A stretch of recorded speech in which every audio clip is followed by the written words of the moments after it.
जगातील सर्वात मोठे आश्चर्य. शिरूर घोडनदी कल्किदत्त मंदिर पाषाणवाडी येथील पंडित चतुर्वेद सायंटिस्ट श्रीवत्सवक्षा भगवंत परमहंस परिव्राजकाचार्य श्री काशी विश्वेश्वरानंद सरस्वती यांनी श्रीमद भगवद गीता आणि ज्ञानेश्वरी यांचे स्पष्टीकरण श्री स्वयंपूर्ण महाकल्केश्वरी महाग्रंथ लिहून जगात पहिला क्रमांक मिळविला. तपशील: श्रीमद भगवद गीता 700 श्लोक, ज्ञानेश्वरी 9013 श्लोक, तर श्री स्वयंपूर्ण महाकल्केश्वरी 1,85,000 म्हणजे जवळजवळ 2 लाख श्लोकांचे महाकाव्य लिहिले आहे. 2 भाग प्रसिद्ध झाले असून पुढील भाग प्रसिद्ध आर्थिक मदत आल्यावर होतील. यांची वेदांवरील प्रवचने आणि भगवान कल्किदत्तात्रेय अभंग आणि शिरूरच्या अमृतगवळणी यूट्यूबवर पहा. साधक हो, आपले महाराज पंडित चतुर्वेद सायंटिस्ट श्रीवत्सवक्षा भगवंत श्री काशी विश्वेश्वरानंद सरस्वती अर्थात भगवान कल्की यांचे वेदांवरील संशोधन वेदमंत्र रक्तगट हे 8/8/1960 पासून सर्व समाजासाठी उपलब्ध असून लाखो भाविकांना याचा फायदा झाला आहे, होत आहे आणि पुढेही होणार आहे. हेच संशोधन महाराजांच्या प्रवचनाद्वारे आपण व्हॉट्सअप, यूट्यूब व फेसबुकवर संपूर्ण जगासाठी उपलब्ध करून देत आहोत. आतापर्यंत प्रवचनाचे जवळजवळ 150 भाग यूट्यूबवर उपलब्ध होत आहेत. यामध्ये कल्किदत्त अवतार कार्य आणि कली संपविणे, कल्किदत्त अवतार कार्य आणि नवीन शरीर बनविणे, कल्किदत्त अवतार कार्य, ब्रह्मयान मार्ग आणि मायायान मार्ग इत्यादी महत्त्वाचे विषय आहेत. तरी साधकांनी याचा लाभ घ्यावा, महाराजांच्या वेदांवरील संशोधनाचा अभ्यास करावा व स्वानुभव घ्यावा. ही माहिती जगातील प्रत्येक व्यक्तीपर्यंत वंशोवंशी पोहोचवा. हरिओम दत्त. वक्रतुंड महाकाय सूर्यकोटि समप्रभ निर्विघ्नं कुरु मे देव सर्वकार्येषु सर्वदा. ओम शांताकारं भुजगशयनं पद्मनाभं सुरेशं ओम विश्वाधारं गगनसदृशं मेघवर्णं शुभांगनं ओम लक्ष्मीकान्तं कमलनयनं योगध्यानगम्यं वन्दे विष्णुभवहरं सर्वलोकैकनाथं. ओम शांती शांती. सनातन वैदिक विश्व हिंदू धर्माचा एकच देव परमेश्वर आहे, तो श्रीवत्सवक्षा भगवंत. ओम सहस शीर्षा पुरुषा सहस्राक्षा सहस्रपात सभूमिर्विश्ववृत्या दशांगुलम. शिरूर संबल ग्रामे ओम स्वयंभू महाकल्की कले कालमत प्रपातु परमात्मा धर्मवन कृतावताराः वासुदेवे भगवत हृदय स्थिते. प्रत्यक्ष भगवान परमात्मा आपल्या कल्किदत्त मंदिरामध्ये लिंबाच्या झाडाखाली मूर्तीवर प्रगटले. कल्कीदेव त्यांची मूर्ती आहे स्वयंभू, आणि हा देव आहे तो पूर्वी तिकडं उत्तर हिंदुस्थानात जन्म घेण्याच्या विचारात होता. अवतार प्रगट होता स्वयंभू, देवाचा जन्म होत नाही, तो प्रगट होतो. तेव्हा ते म्हणाले की या ठिकाणी ज्या ठिकाणी मला जायचे त्या ठिकाणी जागा व्यवस्थित राहिली नाही. मग त्यांनी शिरूर क्षेत्रामध्ये या ठिकाणी स्वयंभू प्रगट झाले कल्की दत्त म्हणून. त्या दृष्टीने हे कार्य चाललेलं आहे. कल्की दत्त अवतार कार्य आणि ब्रह्मयान मार्ग, मायायान मार्ग, हे 2 मार्ग आहेत. तर आपला वासुदेव हा जो परमेश्वर आहे, इथं राम आणि कृष्ण जे मोठे आतापर्यंत जेवढे अवतार आहे, शंकर, गणपती, ब्रह्मदेव, या सगळ्या अवतारामध्ये अशी परिस्थिती आहे. भगवान शंकर तिकडं, आपण इकडं, गणपती तिकडं, आपण इकडं, ब्रह्मदेव तिकडं, आपण इकडं, विष्णू तिकडं, आपण इकडं, शंकर तिकडं, आपण इकडं, इंद्र तिकडं, आपण इकडं, दत्त तिकडं, आपण इकडं, विराट रूप भगवान जो आहे तो तिकडं, आपण इकडं, म्हणजे द्वैतवादात भाषण होत. आता या ठिकाणी हा जो अवतार आहे कल्की दत्त भगवानचा अयौनी संभव अवतार, हा चिरंजीव अवतार, महाचिरंजीव. सूर्य उगवला का अंधार नष्ट होतो, पुन्हा मावळला का अंधार येतो. सूर्य उगवला का अंधार नष्ट होतो, सूर्य मावळला का पुन्हा अंधार होतो. ही जी परंपरा चालू आहे, तशी परंपरा या ठिकाणी द्वैतवादाची. आपण कृष्णाची मूर्ती बनवणार, त्यांची भक्ती करणार. आता या ठिकाणी मूर्ती पूजा करायला सांगितलेली नाही.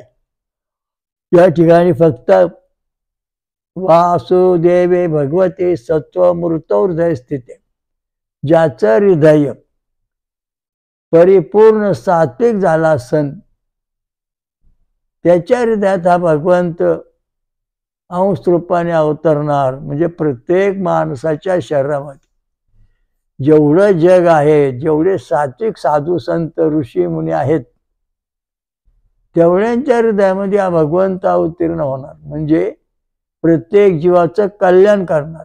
आणि हा चिरंजीव आहे, हा नष्ट होणार नाही. तसा सूर्य जसं उगवतो, मावतो, उगवतो, मावतो, तसं प्रत्येकाच्या हृदयामध्ये बसणार. तो सात्विक हृदय, त्याच्यात तुमच्या हृदयात, तुमच्या मुलांच्या हृदयात, त्याच्या वंशाच्या पुढच्या वंशात हा नष्ट न होणारा अवतार कल्की दत्त महाराजांचा अवतार आहे. तो कधी नष्ट होणार नाही. तपश्चर्या, सात्विक वृत्ती ज्याची आहे त्याच्या हृदयात ते येणार. पण याला अट काय आहे? याला एक अट अशी आहे की छंद, ऋषी देवता, छंद आणि स्वर. छंद आणि स्वर, ज्या सात्विकाचं हृदय आहे, ज्या मानवाचं हृदय छंदयुक्त आहे, ब्रह्मयान मार्गात जायचा असेल, तिथा भगवंत येणार, बाकी ठिकाणी येणार नाही. मोठ्या अडचण आहे. म्हणजे कसं, गायत्री छंद षडजा स्वर, पुष्णिक छंद वृषभ स्वर, अनुष्टुप छंद गांधार स्वर, ब्रती छंद मानधता स्वर, पंक्ती छंद पंचम स्वर, त्रिष्ठुप छंद दैव स्वर, जगती निशा स्वर. हे अशी जोडी आहे. या जोडीच्या पद्धतीने ज्याचं हृदय बनलं असन, त्या ठिकाणी हा भगवंत परमात्मा प्रकट होणार. गायत्री छंद, गायत्री छंद षडजा स्वर, 24 अक्षरांचा, 28, 32, 36, 40, 48 आणि 72 हे छंद जी स्पंदन क्रिया दिलेली आहे, ही ब्रह्मयान मार्गाची, ब्रह्मयान मार्गाचं आहे.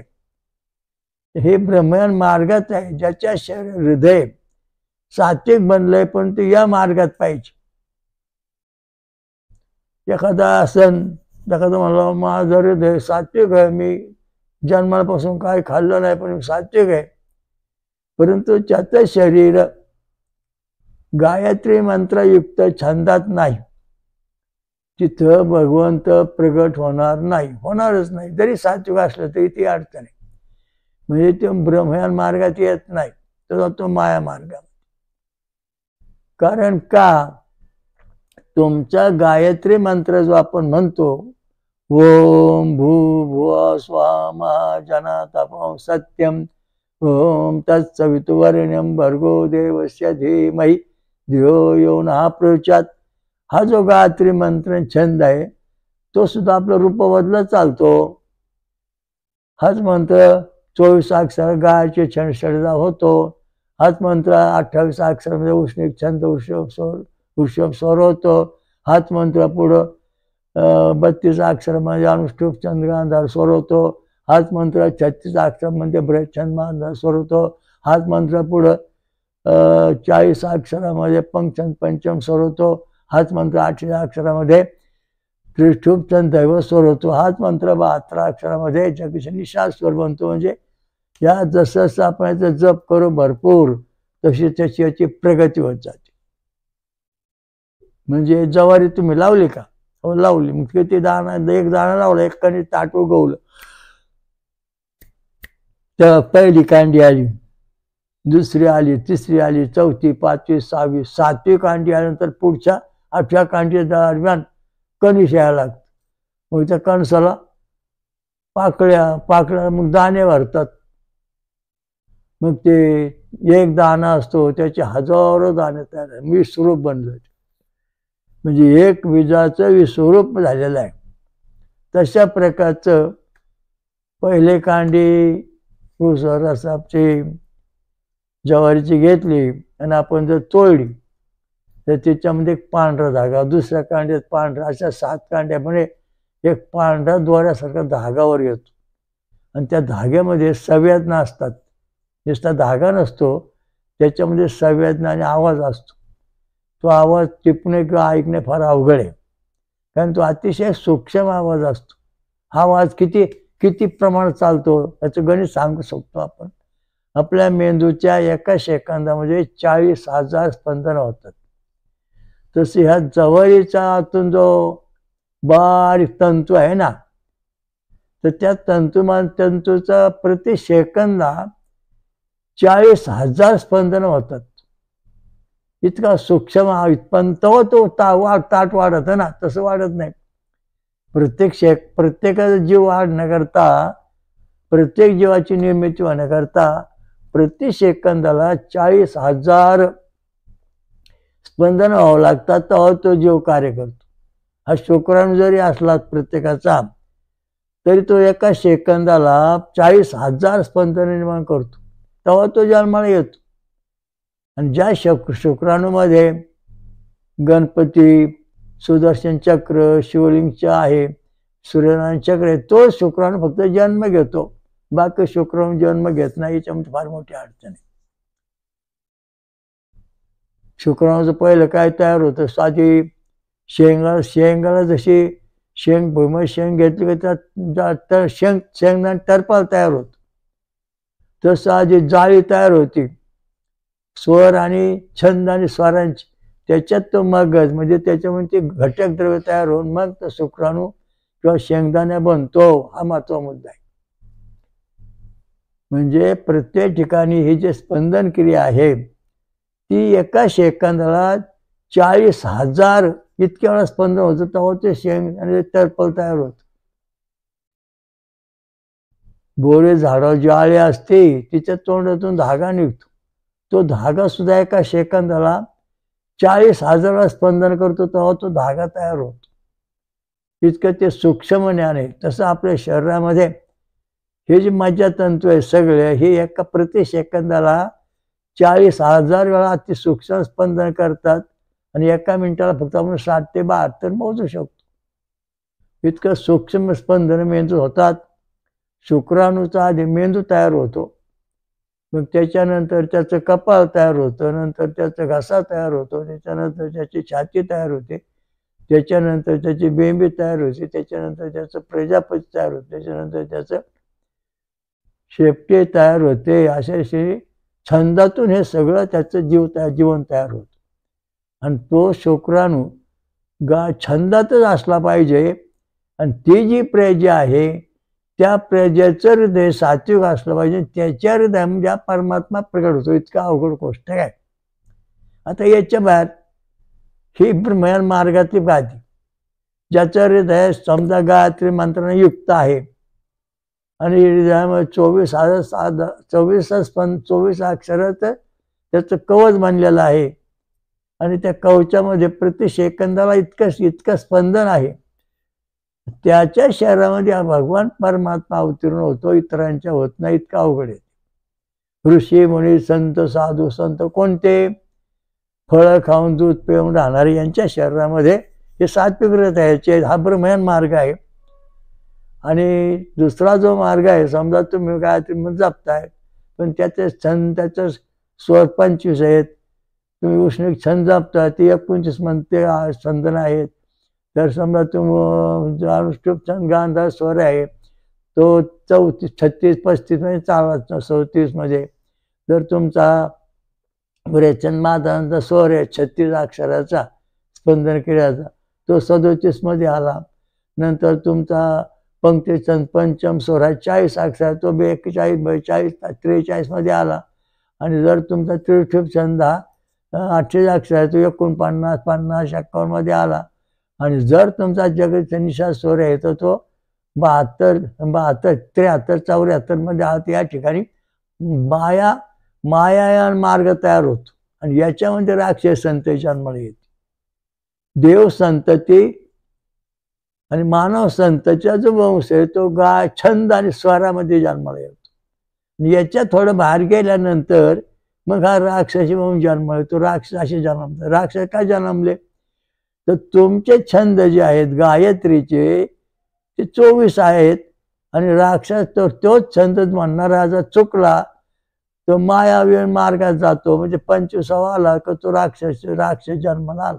त्याचा शुक्र राक्षसमय होतो, तो राक्षवृत्ती जन्माला येतो. त्याचे प्रेजत राक्षस बनते. म्हणजे इतकं अवघड कंडिशन याच्यामध्ये आहे परिणाम. तर हे जे आहे म्हणजे हे कशात सांगितलं बरं? याचा पुरावा काय तुमच्याकडं? आमच्याकडे पुरावा आहे. हरिवंश पुराणामध्ये ज्या भगवंताच्या श्वासामधून भेद निर्माण झाले छंद आणि स्वर ऋषी देवता छंद आणि स्वर तयार झाले. ते सगळ्या ब्रह्म आपल्या बुद्धी साठवले आणि त्या बुद्धीतून त्याने मग आपले छंदाप्रमाणे 84 लक्ष योनीचे जीव निर्माण केले. म्हणजे जाळी जीव तयार केले स्पंदनमय. म्हणजे जाळी स्वरूप जीव तयार झाले. म्हणजे तारपळासारखे शेंगदाण्याच्या तर शेंगदाणे टरपासारखे जीव सगळे तयार झाले, बॉड्या तयार झाल्या. मग त्याच्यामध्ये त्यांनी घटक सोडले आणि त्याला जिवंत केलं. संजीवनी जिवंत केली, उत्पत्ती निर्माण झाली. आणि मग 84 लक्ष योनी जार दूध भेस अंड असे 84 लक्ष योनी तयार झाली. मग या ब्रह्मदेवांची निर्माण केली अशी. मग यांचं पालन करण्याचं काम विष्णूला दिलं. बाई हे छंद आहे, त्या छंदात हे जीव आहेत का? हे जीव जर छंदामध्ये असतील तर तुम्ही त्याचा अवतार घ्या, त्याच्या छंदामध्ये तुम्ही उतरा. छंद स्वरूपात जर असतील तर, आणि जर छंद सोडून जर ते जीव तयार झाले असतील तर तिथं राक्षसी माया, तिथं तुम्ही जन्म घेऊ नका. आणि भगवान शंकर यांचा संहार करा. मधुकैटभ दैत्य, मैल दैत्य हे जे सगळे मारले यांचे हे छंदा स्वरूप जीवन नाही, वेगळं आहे. मग हे वेदात जे विद्या सांगितलेले आहे ते छंद स्वरूप पाहिजे, ब्रह्मण मार्ग येते. आता तुमचा छंद स्वरूपामध्ये जीव आहे की नाही या सुद्धा प्रमाण वेदामध्ये आहे, ते पाहणार आहे आपण. आता पण इथपर्यंत आलो की छंद आणि स्वर. आता समजा तुम्ही एखादी वस्तू तयार करताय, ती 24 mm ची आहे आणि तीच वस्तू तुम्ही 25 mm ची बनवली तर ती त्या दुसऱ्या बसवणार नाही. आता बघा, एक नट घ्या आणि नटाचा तो खेळा घ्या, नट बोल्ट घ्या आणि तो बोल्ट बसवा. हा बोल्ट नट जो आहे तो 24 mm चा आहे. बोल्ट 24 mm चा एकमेकांना फिट बसला इथं तुम्हाला कळलं. परंतु जर नट आहे तो 24 mm चा आहे आणि तुमचा जो बोल्ट आहे तो आहे 25 mm चा, तो बसत नाही कारण तो ढिला झाला.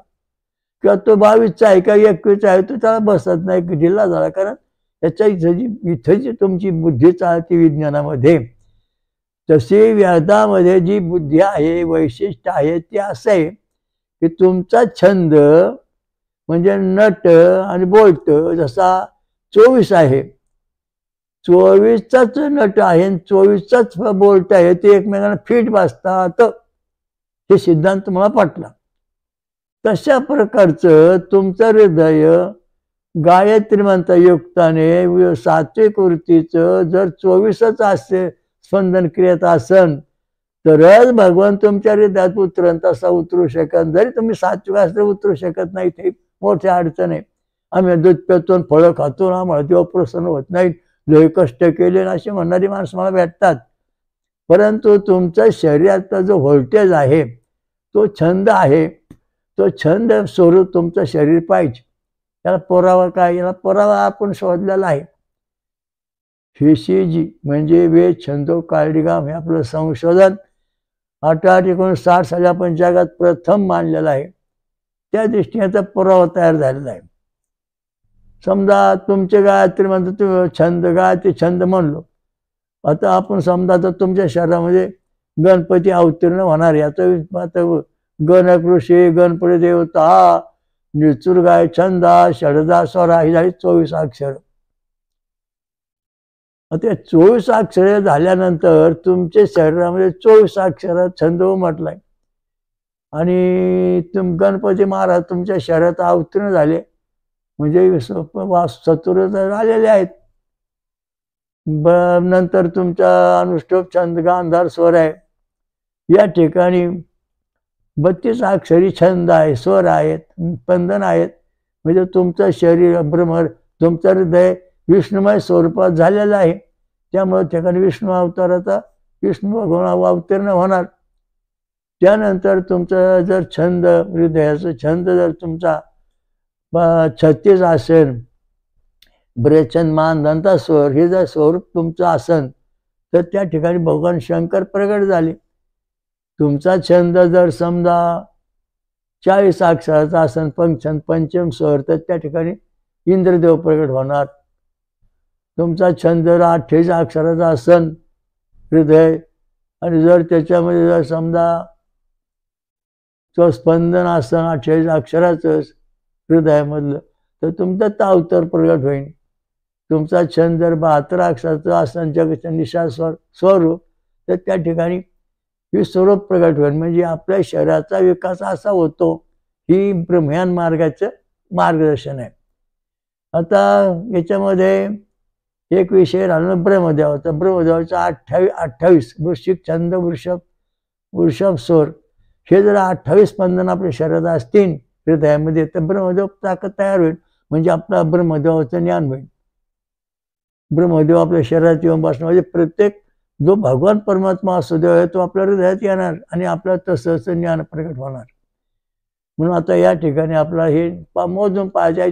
आणि याच्या पलीकडे जे आहेत सगळं म्हणजे आसुरी शक्ती तयार होते. दैवी संपत्ती इथं आली. दैवी संपत्ती ज्ञानेश्वरांनी सांगितली ती इथं आली. आणि या ठिकाणी जी आसुरी संपत्ती आहे त्या ठिकाणी छंद जे आहेत ते बदलले. ओम नमो जाद्या वेद प्रतिपाद्या जय जय सवेद्यात्मरूपा. ओम नमो जाद्या वेद प्रतिपाद्या. बघा या ठिकाणी एका वाक्यात सांगितलं, सगळ्या वेदांचं सार इथं सांगितलं की ह्या ओम मधून जे स्वर तयार होते, वेदांचं प्रतिपादन होतंय. गायत्री छंद षडजा स्वर, नंतर उष्णिक छंद वृषभ स्वर, गाय छंद षडजम गणपती, वृषभ स्वर उष्णिक छंद वृषभ ब्रह्मदेव, अनुष्टुप छंद गांधार स्वर विष्णू, मृती छंद मांधार स्वर शिव, नंतर पंचम स्वर इंद्र, नंतर त्रिशुभ दैव स्वर दत्तात्रय कल्की दत्तात्रय, आणि जगचंदिशा स्वर म्हणजे या ठिकाणी विराट. अशा दृष्टीने हे ओम नमो जाद्या वेद प्रतिपाद्या जय जय सवेद्यात्मरूप असल्याला स्वतः संवेद नाहीत. म्हणजे तो आत्मरूप स्वतःचा संवेद नाही, दुसऱ्याचा विकास घेतलेला नाहीत. हा स्वतंत्र आहे पूर्णपणे. म्हणजे तो स्वतंत्र आहे, त्याला दुसऱ्या संवेदनाची गरज नाही. तो परमात्मा, तो देव परमात्मा आपल्या हृदयात आहे वास्तव्य करून.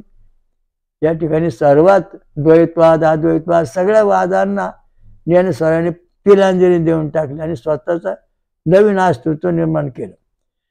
ओम नमो जाद्या वेद प्रतिपाद्या जय सवेद्यात्मरूप. आत्मा परमात्मा वासुदेव स्वरूप हे स्थिती हा जो परमात्मा स्वतः संवेदना आहे तो परमात्मा तो आपल्या हृदयात आहे, त्याची आपण जोपासना केली पाहिजे. सकलमती प्रकाश तो गणेश वास्तव सुरुवात झालेली आहे. तर आपण आता या ठिकाणी भगवद्गीतेचं ज्ञानेश्वरीचं पाहिलं. आता आपण कल्केश्वरीत हाच पवित्र महात्म्याने सांगितलेला आहे. आता याच्या पुढं की आता आपण पुढचा पुरावा पाहणार आहे की वासुदेव हृदयात आला तर वाचतोय. आता हे हजारो बल्ब आहेत आणि हजारो बल्ब एक बटन दाबलं की सगळ्यांना लाईटी लागल्या. म्हणजे परमेश्वर एकच आहे का नाही, सगळ्याच्या शरीरात सारखा प्रगट झाला. हे तर म्हणजे मागचा मुद्दा यांनी मांडला. कोणी भागवत पुराणे मानला की वासुदेव हे स्थित आहे आणि जे बल्ब आहे त्यांचे आहे बल्ब, पण तिथं लाईट बटन दाबलंच नाही तिथं लाईट आलीच नाही. तसं जे भक्ती करणारी मंडळी आहे सात्विक वृत्तीची, त्यांच्या हृदयामध्ये जसा बल्बाचा प्रकाश पडला तसा तो प्रकाश पडतो, त्याला ज्ञान होत, अंधार संपला. परब्रह्मम परब्रह्मम, बाकीचं काय. परब्रह्मम भजे पांडुरंगम. त्याचं असं शास्त्र आहे की आपल्या हृदयामध्ये भगवंत आल्याशिवाय आपलं ज्ञान होणार नाही. आता म्हणजे तुम्ही समजा आता वाफा तयार केला, 4 वाफे तयार, 2 तुकडे 4 केले. त्या वाफ्यामध्ये ज्वारी पेरली, 4 महिने ज्वारी पेरली आणि तिकडे एक वाफा तयार केला 3रा, त्याच्यात ज्वारी पेरली. पहिल्या वाफ्यात खूप पाणी दिलं, भरपूर खत पाणी खूप टाकलं. 2ऱ्या वाफ्यामध्ये पाणी मध्यम दिलं, 3रा पाणी दिलंच नाही. मग या ठिकाणी अशी वस्तुस्थिती आहे की पहिल्या वाफ्यामध्ये ज्वारी उगवली आणि त्या पहिले जे वाफे 4 पहिला वाफा ज्वारी उगवली आणि तिला भरपूर दाणे भरपूर कणस आले. 2ऱ्या वाफ्यामध्ये पाणी कमी दिलेलं आहे, त्यामुळे त्या ठिकाणी ज्वारी आली पण कमी आलेली. आणि 3ऱ्या वाफ्यात काही दिलं नाही, मग ते उगवलं पण ते बाटूक झालं, ईद बरोबर वाढता, कणीस नाही, दाणा नाही, जळून गेला. तशी आपल्या भक्ती मार्गाची अवस्था आहे. आपण जेव्हा भक्ती मार्गात उतरतो तेव्हा तुमचं खाणं पिणं काय आहे. पहिलं खाणं पिणं सात्विक वृत्तीचं या ठिकाणी पहिला वाफ आहे.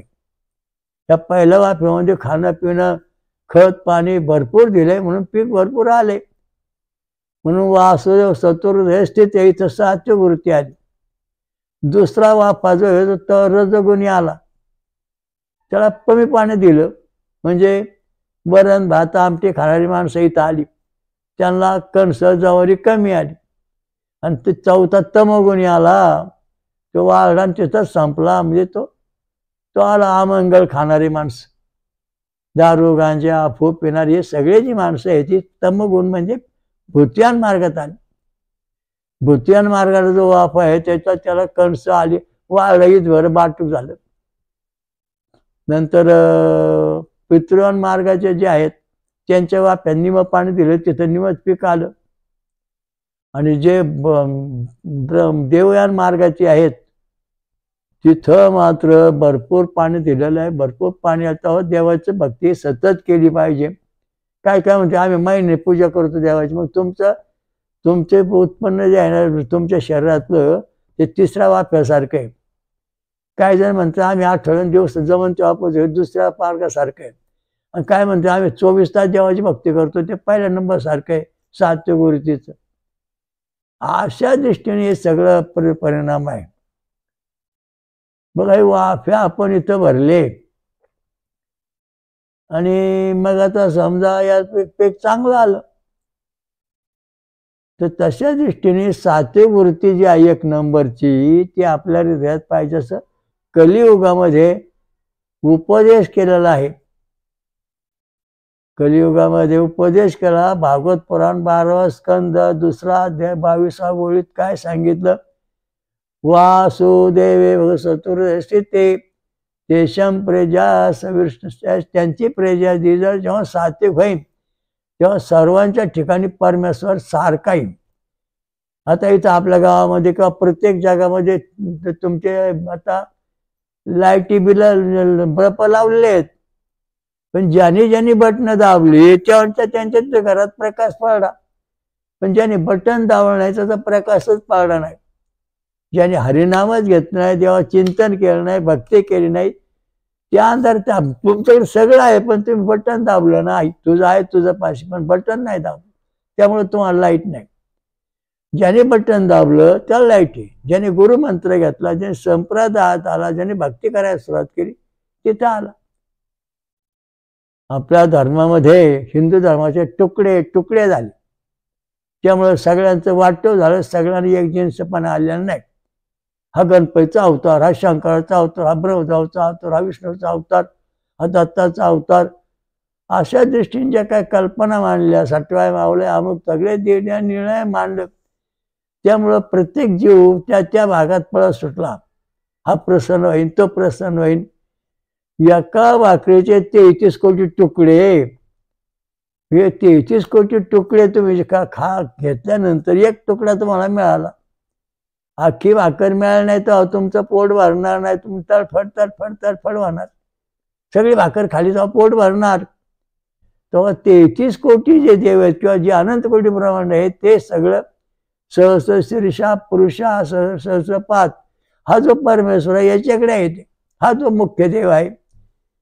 ही अख्खी भाकर आहे, तिकडे झाला हिंदू धर्माचं वाटोळ यामुळे झालं. मग धर्म जगवायचा असेल ना, आता एकच पर्याय, ओम सहस्र शीर्षा सहस्राक्षा सहस्रपाद स भूमिसूर्त्या दशांगुलम, ही भक्ती केल्यानंतर तुमचा हिंदू धर्म टिकन, तसा टिकणार नाही. कारण त्या तुकडे तुकडे झाले, तुमच्या आजे पंजे तुकडे झाले, तुमच्या अवतारात तुकडे झाले. हे शंकराचा अवतार, हा गणपतीचा अवतार, हा ब्रह्मदेवाचा अवतार, हा विष्णूचा अवतार, अहो पळापळी झाली सगळे. हे कल्की अवतार याचा अर्थ असा आहे की कलह मिटवणे, तुमच्या डोक्यात जो संशय आहे तो मिटून टाकणे. कलह मिटवणे म्हणजे तुमच्या डोक्यात जे थोतांड भरले सगळं ते मिटवायचे आहे, म्हणजे कल्की अवतार. हा अवतार होईल, कशाला होईल? कल्की दत्त अवतार म्हणजे तुमच्या डोक्यामध्ये जे काय तुकडे तुकडे भरलेत ना, 33 कोटी तुकडे, ते सगळे एकमेकांना जोडायचे आणि त्याचा जो अखंड परमात्मा आहे तिकडे जायचे. तो सहस्र शीर्षा पुरुषा परमेश्वर हा मुख्य. आणि या जेव्हा जेव्हा आपण भक्ती करू तेव्हा फायदा होईल. ही नदी ती नदी ती नदी हे सगळ्यांना जाऊन समुद्र मिळतात. तेव्हा तो मोठा समुद्र आहे तिथं जातात. तशा प्रकारचे तुमचे जे सगळे देवदेवता आहेत ते मुख्य जो परमेश्वर इकडे जातात. आता काय लोक मला भेटतात, महाराज आमचं असं होतं, आम्ही त्यांना म्हणतो देवाची माळ घाल दीक्षा नको म्हणतात का? याचं कारण आहे तुमच्या शरीरामध्ये सात्विक वृत्ती राहिलेली नाही. दुसरा मुद्दा, तुमचं शरीर जे हृदय आहे ते ईश्वर प्राप्तीच्या योग्यतेचं नाही, म्हणून तुम्ही देवाचे नाव घेणार नाहीत, देवासारखं आचरण ठेवणार नाही, देवासारखं खाणार नाही, परमेश्वराचे जे नियम आहेत ते पाळणार नाहीत. तुमच्या मनात येईल तसं, कारण तुमची राक्षसी वृत्ती मायान मार्ग सुरू राहतो तुमचा. या दृष्टीने हिंदू धर्माचे तुकडे तुकडे झाले ते सरळ करायचे. एकच परमेश्वर, हिंदू धर्मात एकच देव, एकम सत परमेश्वर, एकच ब्रह्म आहे आणि एक नाही, याच्या पलीकडे काही नाही. ओम सहस्र शीर्षा सहस्राक्ष हा परिपूर्ण ब्रह्म आहे. एकदम म्हणतो मी पूर्ण ब्रह्म आहे, तू काय सगळं जग ब्रह्म आहे, खलविदम ब्रह्म, सगळं जगत ब्रह्म आहे. सगळ्या जगामध्ये ब्रह्म आहे, प्रत्येकामध्ये सारखी शक्ती आहे, कमी कोणालाच नाही. सर्व बल्ब लावले, सगळ्या लाईट सारखेच आहे, सांगा कमी जास्त कुठे? धागा एकच आहे पण त्या सगळ्या धाग्यांना सारखा प्रकाश दिलाय.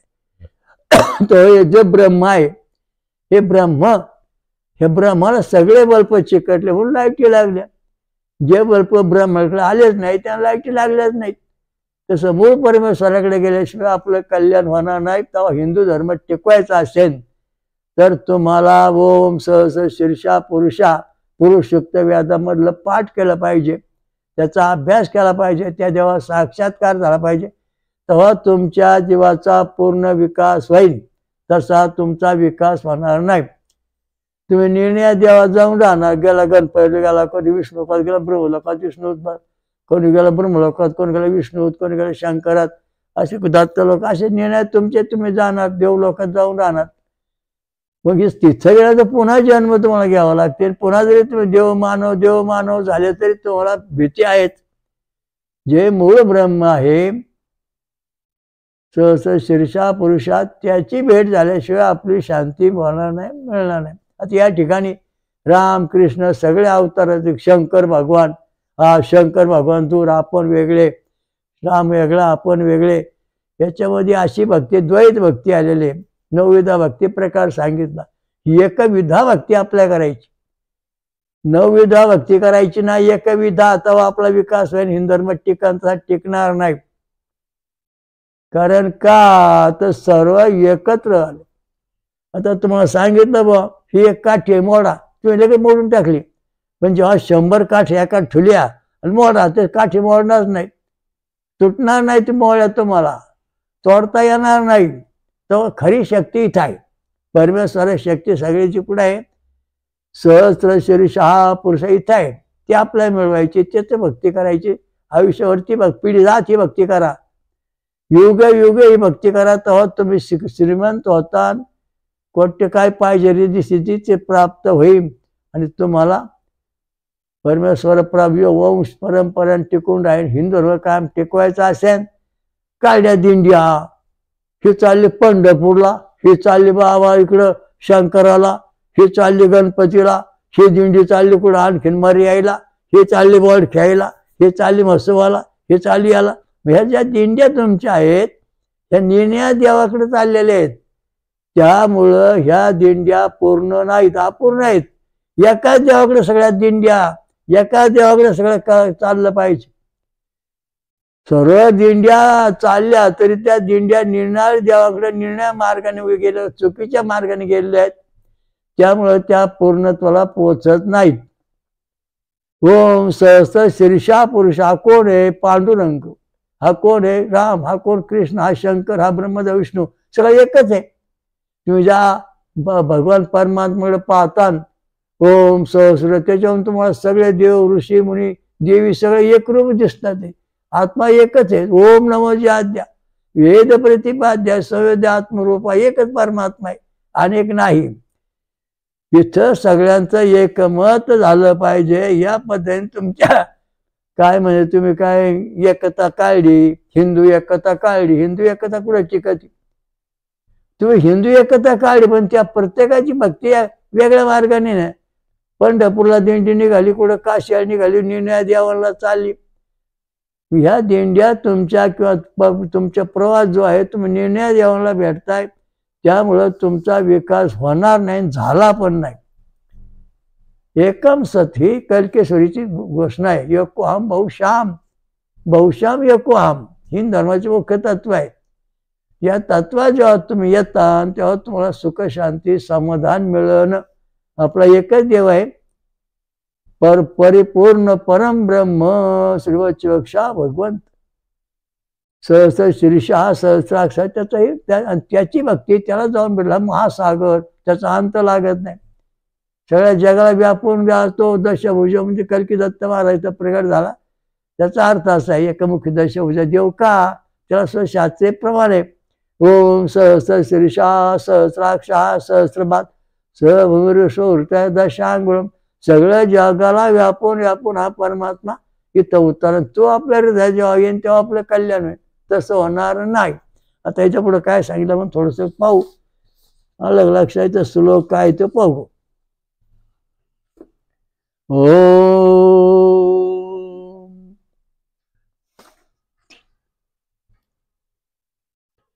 पौमानी स्वस्तयनी अताभिगच्छति नान्दनं पुण्यानतं भक्षान् भक्ष्यते अमृतं च गच्छति. या वेदरूच्या मानवांना पावन करणाऱ्या व त्यांचे कल्याण करणारे आहेत.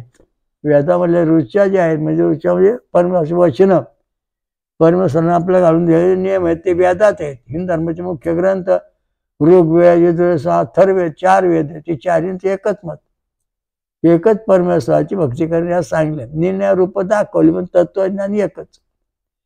तर त्याच्यात त्याने भक्ती करता आनंद होईल, आपला पावन व्हायचं, मानव पवित्र व्हायचा, याच्याकरता पवमान सुक्त वाचलं पाहिजे, पवमान सोमदेवाची भक्तीचं रहस्य आणलं पाहिजे.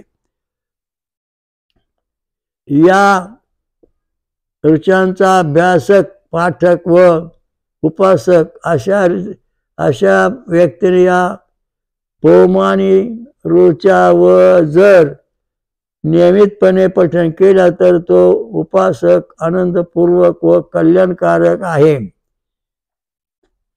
पवमान सुक्ताचा अभ्यास म्हणजे गायत्री मंत्र, छंद, हे स्वरातून म्हणायचं. पवमान सुक्त सगळे छंदात लिहिले आणि ते केल्यानंतर आपलं कल्याण होणार आहे, तसं नाही होणार. आता तुम्हाला प्रत्येक सांगितलं नटबॉलचं उदाहरण. तसं परमेश्वर प्राप्ती होण्याकरता आपलं शरीर सुद्धा ईश्वर प्राप्तीच्या लायकीचं बनवायचं. तपश्चर्या, गांजा, दारू, पिऊन हे जमत नाही, होत नाही परमेश्वर प्राप्ती. कारण सगळं अज्ञान आहे, अज्ञान. साधू संत ऋषी मुनी. आता साधू कर्मा वेदात सांगितलं की साधूचं कर्म काय, तर छंद आणि स्वरूप, छंद आणि स्वर या दोघांच्या पत्तीचं आपलं शरीर बनवून. मग ज्ञानेश्वर तुका काय म्हणले भगवान कृष्ण, सर्वधर्म प्राणांचा समयोगे सर्वधर्म परित्राणाम साधून विनाशाय दुष्कर्म धर्म संस्थापन. साधू नाम जे साधू आहेत, ऋषी मुनी आहेत, फळं खाऊन दूध पिऊन आहेत, त्यांना तत्वज्ञान सांगण्याकरता मी अवतार घेतो, त्यांना ज्ञान घेतो, त्यांच्या हृदयात प्रकट होतो. हा इथं पण सिद्धांत भगवद्गीतेमध्ये कृष्णाने मांडला. म्हणतात तो सिद्धांत भागवत पुराणात मानला. वास्तव हे स्थिती आहे, परमेश्वर हृदयाशिवाय कल्याण होणार. तसा हा आत्मा जो आहे, ओम नमो, जे आद्य जो परमात्मा आत्मा आहे, तो ओम आद्याचा आत्मा आपल्या हृदयात स्वतः संवेदनाने तयार होतो. त्याला कोणी उष्ण तत्व आणायचं नाही, ह्या गुरुचा मंत्र, त्या गुरुचा मंत्र, याच्या पाया पड, त्याच्या पाया पड, इथं असं काही ठेवलं नाही. स्वतंत्र स्वतःच्या संवेदना आहेत आणि स्वतः तो प्रकाशमान आहे, तो आपल्या हृदयात प्रगट झालेला आहे. त्याची आपण उपासना करायची. सहस्र पुरुषात तेव्हा आपला विकास होईल, तसं होणार नाही. दिंड्या निन्या गावाला चालल्या, निन्या देवाला चालल्या, निन्या देव मानले, कोट्यावधी देव झाले, 33 कोटी, याची मूर्ती, त्याची मूर्ती, त्याची आजा पंचायची, सगळ्या मूर्त्याच. भूतियान मार्गाचे देव, पितृयान मार्गाचे देव आणि मुख्य म्हणजे देवयान मार्गाचे देव. मुख्य जो परमात्मा येतो ब्रह्मयान. मग पवमान सोमा जो आहे, सोमरस पिऊन तयार होणारा तो जो सोमरस पेईल, त्याच्या शरीरातले छंद म्हणजे हृदय, छंद आणि स्वर याप्रमाणे जसं पाहिजे तसं तयार होतं. याच्यामध्ये मुद्दा असं सांगितलेला आहे. तो आनंदमय आहे, कल्याणकार, परिपूर्ण कल्याण करणारा आहे. देवस्थान प्राप्त करू शकतो, कल्याणकारक असे देवस्थान प्राप्त करू शकतो. आता या ठिकाणी बघा वेदात सुद्धा सांगितलंय की मनुष्य सोमरस पेईन, पवन सुक्त वाचीन, हृदय पवित्र ठेवीन, त्याच्या शरीरामध्ये देव प्रगट होईल, तो देवस्थान बनन. आता देवस्थान सात्विक देवस्थान बनन म्हणजे सहस्र शीर्षा, सहस्राक्ष या तत्वात तो येईल, या स्वरूपात ब्रह्मस्वरूपात येईल, तो असं देव बनणार. म्हणजे वेदात सांगितलं तेच तुम्हाला कृष्णाने भगवद्गीतेत सांगितलं, तेच तुम्हाला ज्ञानेश्वराने साधू संगती तरुण उपाय हे पण इथं पण सांगितलं. भागवत पुराणात हेच सांगितलं. म्हणजे पारंपरिक पद्धतीचे सगळे आतापर्यंत सांगत आले की बा तुम्हाला जर देव बनायचं असेल, देवस्थान बनायचं असेल तर पवमान सुक्त वाचलं पाहिजे. म्हणजे तुम्हाला गायत्री मंत्राला पाहिजे, तुमचं शरीर त्या गायत्री मंत्राच्या स्वरूपाच्या स्पंदनात आलं पाहिजे, हृदय, तेव्हा तुमच्या शरीरात तो परमात्मा प्रगट होऊन. तसं होणार नाही. हा महत्वाचा मुद्दा इथं मानला. म्हणतो माणूस आनंद कल्याणमय देवस्थान बनणार. देवस्थान बनतं. कोण देव बनला? कोण ज्ञानेश्वर देव बनले, तुकाराम महाराज देव बनले. का बनले? तर त्यांचं शरीर भजन पूजन कीर्तन जागरण करून हे सगळे जे आहे ते देव का बनले? तर त्यांचं हृदय जे आहे सात्विक वृत्तीत आलं आणि त्यांचं आणि भगवंताचं दोघांचा एक जीव झाला, त्यामुळे ते बनलं. आता तुमच्याकडे मोबाईल आहे, आता तुम्ही 555 नंबर लावला, पण त्या एकाची बॅटरी डाऊन येते, तर तुम्ही बोलला किती वेळा त्याची बॅटरी डाऊन असल्यामुळे तिथं आवाज जात नाही, म्हणजे हा भक्त इथे फेल झाला. पण ह्या भक्ताची बॅटरी डाऊन आहे, तिकडची बॅटरी चालू आहे, दोघांची चालू आहे दोन्ही, तर तिकडे बोलला इकडे आवाज जाईल, इकडे बोलला तिकडे आवाज जाईल, म्हणजे एकमेकांना बोलू शकतो. तसं परमेश्वर आणि मानव दोन्ही एकत्र येण्याकरता सोमरस सांगितलेला आहे, अमृत सांगितलेलं आहे. सोमरस प्या म्हणजे तुम्ही आणि देव दोघं शरीराने एकरूप सारखे होणार. मी देवांचे विचार तुम्हाला, तुमचे विचार देवाला कळतील, तुम्ही देव बांधणार, देवस्थान बांधणार, तसं बनू शकत नाही. आणि मग इतका अवघड आहे बा, आपण भजन करतो, कीर्तन करतो, देवा निष्काम भक्ती करतो, काय व्हायचं ते होऊ द्या असं नाही, या अंधश्रद्धा आहे, मला ते पसंत पडत नाही. आता या ठिकाणी हा जो मंत्र आहे हा गायत्री छंदास सांगितलेला आहे, गायचे छंद आणि षडजा स्वरास सांगितलं. तर याच्यामध्ये आपल्याला आपल्या हृदयात परमात्मा आला का नाही तपासून पाहायचे, थोडंसं झलक पाहू. जर आपला कार्डिगान नंबर 1 व्होल्टेज 10 mm आला, तर आपल्या शरीरामध्ये 6 ते 10 mm आला की वासुदेव परमात्मा म्हणजे परमेश्वर आपल्या हृदयात आलेला आहे आणि आपल्याला विश्वरूपाची शक्ती प्राप्त झाली, तसं ते स्वरूप प्राप्त झालेलं आहे. जर समजा 5 mm आलं, व्होल्टेज नंबर 5 आहे गायत्री मंत्राचा, तो जर 5 mm आला तर तुमच्या शरीरामध्ये 50% दैवी शक्ती आली, 50% आसुरी शक्ती आहे. आणि जर आधी कोणी आला तर कधी तुमच्याकडे देव आहे, कधी नाही, हा आहे बाबा, हा आहे देव आहे, नाही नाही मला नाही पटत. तुमची बुद्धी तुमच्या नाशाला कारणीभूत होते, कारण ती ईश्वर प्राप्ती करू शकत नाही. आणि जर निगेटिव्ह आला तर या ठिकाणी तुमच्या शरीरात राक्षसी वृत्ती मायावाद झाला, इथं परमेश्वर नाही आला. आता याच्यामध्ये ब्रह्मांड मार्गाचा अभ्यास जो आहे छंद आणि स्वराचा, तो 6 ते mm आला म्हणजे आपण ब्रह्मांड मार्गात आहोत. आणि जर 5 mm आला तर आपण काय वेळा ब्रह्मांड मार्गात, काय वेळा माया मार्गात, आधी कोणी आलं तर काय वेळा ब्रह्म मार्गात, काय वेळा माया मार्गात. जर निगेटिव्ह आला तर आपण माया मार्गात म्हणजे राक्षसी वृत्तीमध्ये गेलो, म्हणजे आपलं करंट तुटलं, म्हणजे आपले छंद बरोबर नाहीत. म्हणजे आपलं हृदय जे आहे ते देवाला योग्य आहे का हे आता आपण तपासून पाहू शकतो. डॉक्टरकडे जाऊ शकतो, आपला कार्डिगाम काढू शकतो, आपलं हृदय देवाच्या योग्यतेच आहे काही तपासून पाहू शकतो. व्होल्टेज नंबर 1 6 mm ते 10 mm आला की तुमच्या शरीरामध्ये परमेश्वराचं वास्तव आहे ते मशीन बघू शकता. तुम्हाला तसा अनुभव येऊ शकतो. हजारो लोकांना अनुभवला. आपण 88 साली 88-60 सालापासून संशोधन जगापुढे मांडले. PCG वे छंदो कार्डिग्राम साई बटना जेव्हा पॉझिटिव्ह येतील तेव्हा आपला विश्वरूपाची प्राप्ती होईल, तशी होत नाही. याच्याकरता आपला सतत ध्यान धारणा अभ्यास केला पाहिजे, सोमरस प्यायला पाहिजे. नुसत्या उड्या मारून योग अभ्यास होत नाही, कारण योगाला पतंजलीमध्ये खाण्याकरता काही मार्ग दिलेले आहेत. योग गोरक्षणाचा हठयोग, त्यात काय वेगळे मार्ग सांगितले कसं खायचं कसं राहायचं हे तुम्ही पाळलं पाहिजे. त्या वेदामध्ये सांगितलं सोपा मार्ग, फळं खा, दूध प्या, सोमरस, ऊसाचा रस, नारळाचं पाणी, फळांचा रस, आमरस, मोळाचा मध, असे 5 सोमरसाचे मुख्य प्रकार. आणि हे प्रकार तेव्हा आता मोळाचा मध, सोमरस आपण फळांचं काढा आणि त्यात थोडा मध टाकला, तर ह्याच्यात थोडा मध टाकून घेतला तर तुम्हाला ईश्वर प्राप्तीचं जे काय सर्व पाहिजे ते पूर्ण प्राप्त होतं. अशा दृष्टीने ही विद्या आहे ब्रह्मविद्या.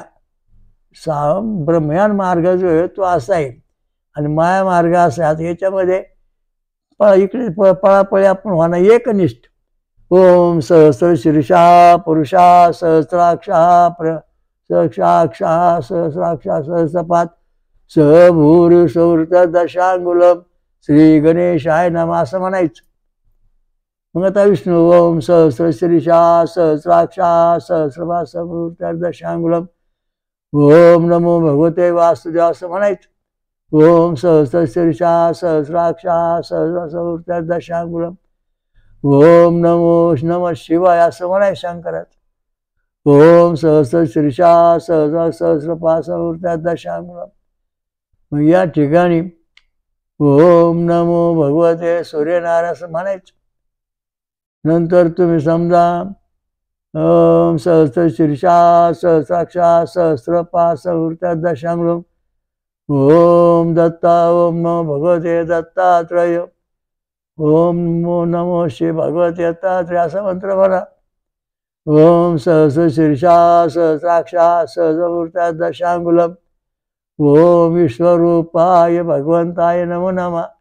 असे जेव्हा आपण भक्ती करू, असे जेव्हा आपल्या हिंदू भक्ती मार्गात येतील एकतानामध्ये, तेव्हा आपला पूर्ण अवस्था येतो. कुठल्या देवाची भक्ती करताना पहिला श्लोक असं म्हणायचं, ओम सहस्र शीर्षा सहस्राक्षा सहस्रपाद स भूमृषोर्त्या दशांगुलम. मग जगदंबे तुळजाभवानी माता की जय म्हणा, दुर्गा माता की जय म्हणा, म्हणजे गणपती जय म्हणा, शंकरा जय म्हणा, देवी जय म्हणा, सूर्या जय म्हणा, विष्णू जय म्हणा.